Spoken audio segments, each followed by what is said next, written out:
This is Inside Indiana Business Radio for Monday, March 10th, 2025. I'm Marek Mazurek.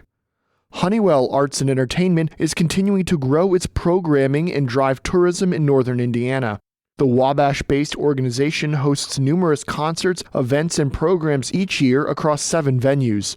Last year, 80% of ticket buyers for events at the Honeywell Center and Eagles Theater in Wabash came from outside of Wabash County. Sometimes people talk about Honeywell's the best kept secret in Indiana, and we don't want to be a secret. So I'd encourage people, if you've never been to Wabash or you haven't been lately, Honeywell's just one part of what Wabash now as a rural community has to offer. That's Honeywell Arts CEO Todd Minnick. School outreach is also one of Honeywell's focuses. In 2024, 93 schools across 15 counties participated in programs like community arts and songwriting workshops. Minnick says the organization is continuing to look for ways to help amateurs and professionals develop skills in the arts.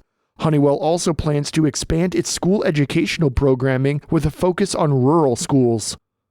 Advances in agricultural biotechnology, cancer treatment, and fiber optics communications are the goals of 3 Purdue University researchers who have each received cash awards from the Trask Innovation Fund.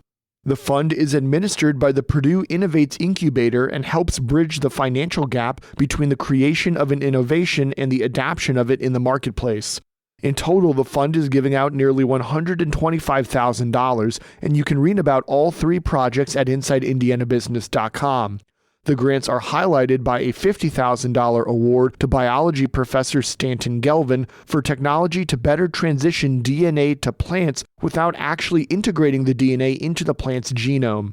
That technology is in high demand amid government regulations over genetically modified plants and public concerns about introducing new genetic material into the food supply. From the #1 source for Indiana business news, this is Inside Indiana Business Radio. To succeed, you need to stay informed. You need to be engaged. And let's face it, you need to set yourself apart from the rest by connecting with a company that brings you the best. Because in today's environment, business is an ever-moving target, and we'll help you chase it. IBJ Media. The best of business is in us. Get started at ibjmedia.com/youngprofessional. As Indiana anticipates slow population growth in the coming years, small cities and towns in rural parts of the state are pushing forward with projects to attract residents and businesses to their communities. Growth over the next 4 decades is projected to be lower than it was in the decade between 2000 and 2010, according to Matt Kinghorn, a senior demographer at the Indiana Business Research Center. More than 70% of Indiana counties are expected to lose residents over the next 30 years, many of which are rural and also lost population in the 2020 census. But small Hoosier communities aren't going down without a fight. Local businesses, organizations, and governments are applying for grants, investing in quality of life projects, and supporting small businesses to draw new citizens and spur economic growth. For more on what rural communities are doing, head to InsideIndianaBusiness.com. For the 3rd consecutive month, Indiana's revenue collections have exceeded the most recent projections. The Indiana State Budget Agency said Friday that general fund revenues in February totaled more than $1.3 billion, which are $94 million higher than the November of 2024 forecast. That's an uptick of nearly 8%, and last month's collections were also 18% higher than the same month in 2024.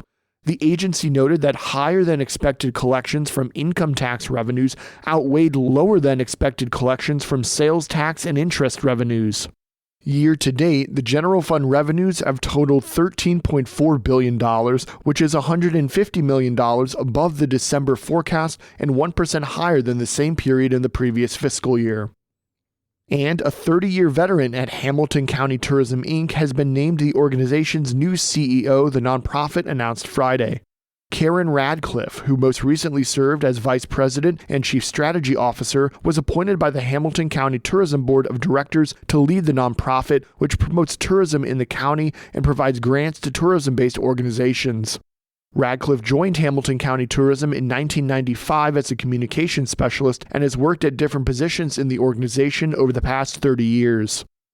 Curator of Jim Irsay's art and music collection, Larry Hall, is this week's guest on the Business and Beyond podcast with Gary Dick, presented by PNC.